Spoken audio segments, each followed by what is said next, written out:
Cuties, ఇదిగోండి ఇది అల్లం అనమాట.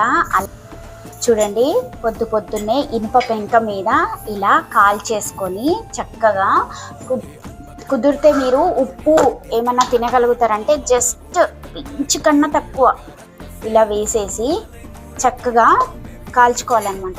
ఇనుప పెంక మీద కాల్చుకొని లైట్గా కాల్చేసుకొని పరిగడుపున బ్రష్ చేయగానే తినేస్తే వాతానికి సంబంధించిన ఏ ప్రాబ్లమ్స్ ఉన్నా కూడా పోతాయండి.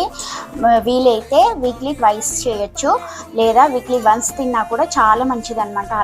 అల్లంని ఇలా మంచిగా కాల్చేసుకొని ఇనుప పెంక మీద, అంటే లైక్ వాతం అంటే మనకి మోకాళ్ళ నొప్పులు, కీళ్ళ నొప్పులు లాంటివి, లేకపోతే కూర్చొని లేస్తే కళ్ళు తిరగటము, మొహం కడిగినప్పుడు మనకి గ్రీన్ కలర్లో పసరు పడుతుంది కదా, అలాంటి ప్రాబ్లమ్స్ ఏమున్నా కూడా పోతాయండి.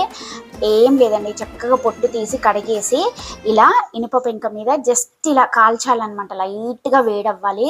వేడవ్విన దానిపైన కొంచెం ఉప్పేసేసి పరిగడుపున తినేస్తే వాతానికి సంబంధించిన ప్రాబ్లమ్స్ అన్నీ సాల్వ్ అవుతాయి అన్నమాట. ఓకేనా? మరి మీకు నచ్చిందా ఈ టిప్? నచ్చితే పాటించండి. Thank you for watching. Bye guys.